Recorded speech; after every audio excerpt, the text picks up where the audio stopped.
माझी घरात हळद सुरू आहे. तुला 100 वेळा सांगून झालंय हे लग्न होणं माझ्यासाठी किती इम्पॉर्टंट आहे, पण तुला कळतच नाही. तुझ्या पेशन्स नावाची थोडी तरी गोष्ट आहे का? हे तुझं खरं प्रेम आहे? हा, अरे प्रेमात लोक काय काय सॅक्रिफाइसेस करतात, पण तू माझी एक सांगितलेली गोष्ट नाही फॉलो करू शकत. मला ना मिहीर वाटतच नाही आता तुझं माझ्यावर अजूनही खरं प्रेम आहे म्हणून. प्लीज निघ तू आता. दिशा, माझं तुझ्यावर खरं प्रेम आहे यार. तुझं नाही माहित. मला चांगलंच माहिती आहे की तू माझा वापर करून घेतेस. तुझं ध्येय साध्य झाल्यानंतर तू मला काढून टाकणार. हळू बोल.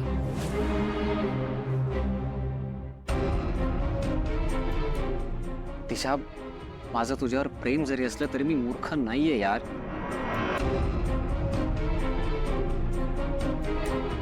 दिशा, मी तुला फक्त हळद लावायला आलो होतो यार. दिशा, तुझं त्या बावड्यासोबत लग्न जरी झालं ना तरी तू फक्त माझी असणारच आहे, तुलाही माहिती आहे. हळू बोल. माझं लग्न होतंय, मला हवं ते सगळं मिळतंय. हा युजलेस माणूस आता माझ्या काहीच कामाचं नाहीये. याला इथून हकलवून लावणं is the only option I have.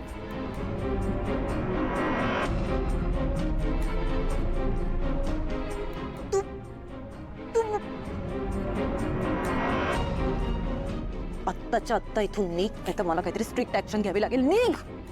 Nonsense. Okay, जातो.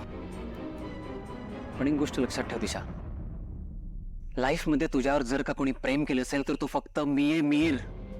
Mihir, don't do this. Get lost. मी लक्षात ठेवेल. ए, काही लक्षात ठेवायचं ते ठेव आणि हवं ते कर, पण आत्ता इथून लगेच निघ. निघ. अरे मूर्ख, इकडे कुठून चालला, तिकडून निघ.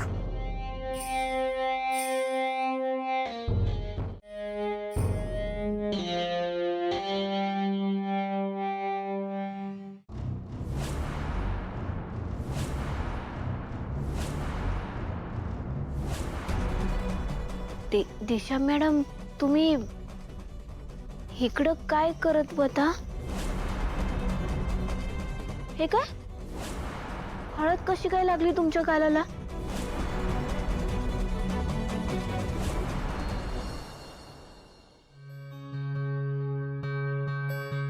Pritam, oops, sorry sorry.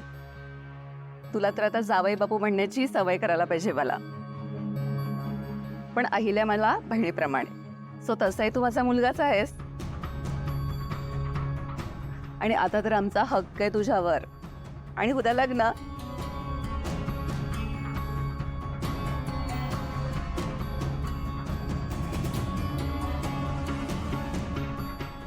Shrikant, Pritam जरा नर्वस, उदास दिसतोय ना.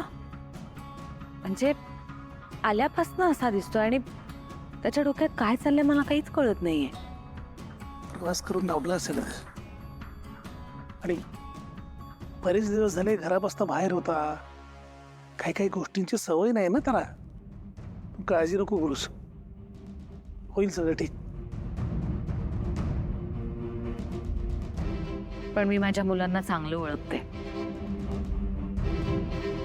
आदित्य,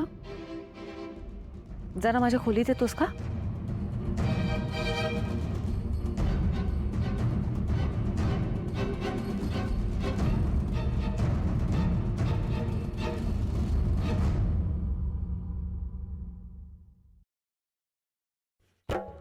बिचारा अहिल्या देवीचा अजून एक बळी. मनाविरुद्ध लग्न करतोय, ते या फडतूस दिशासारख्या मुलीसोबत. देव याचं भलं करो. अहो, हळदीचा कार्यक्रम तर आतमध्ये सुरू आहे.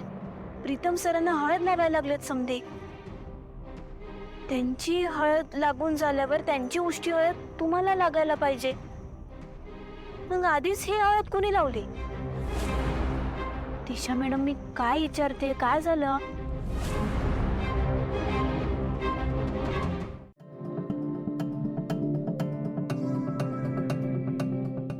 आदित्य तुम्ही घरी परत आल्यापासून मी बघतीये प्रीतम खुश नाहीये. काय झालंय? तुम्ही जिकडे गेला होता तिथे काय झालंय का? काय करू, मला वाटतं आईला प्रियाबद्दल आणि आबासाहेबांबद्दल सगळं सांगून टाकतो. नाहीतर गेल्या वेळी जो गोंधळ झाला तो परत होईल. आदित्य बोल. आई, त्या गावाला आम्ही गेलो अहिल्या, होतो. अगं तू इथेस? मी सगळीकडे तुला शोधतेय. चल ना, दिशा आली आहे. हो येते मी. मला जरा आदित्यशी बोलायचंय. काय तुला प्रीतम उदास नाही वाटत आहे? म्हणजे इतक्या महत्वाच्या आनंदाच्या क्षणी तो तिकडे खाली चिवरा पाडून बसलाय, हे मला अजिबात पटलेलं नाहीये. नाही अगं, त्याचं उद्या लग्न आहे ना, आणि तो आतापर्यंत रिलॅक्सच होता, आणि उद्या तो लग्नाच्या बंधनामध्ये आयुष्यभरासाठी अडकणार आहे. सो त्याला असं वाटत असेल की मग रिस्ट्रिक्शन्स येणार, बंधन येणार, त्यामुळे थोडा टेन्स झाला असेल. आणि आजकालच्या जनरेशनच्या मुलांचं असंच होतं. पण तू टेन्शन नको घेऊस, दिशा आहे ना, ती घेईल त्याला सांभाळून. बरं तू चल, सगळे खाली वेट करतायत. टेन्शन घेण्यासारखं नक्की काही नाहीये ना? नाही चल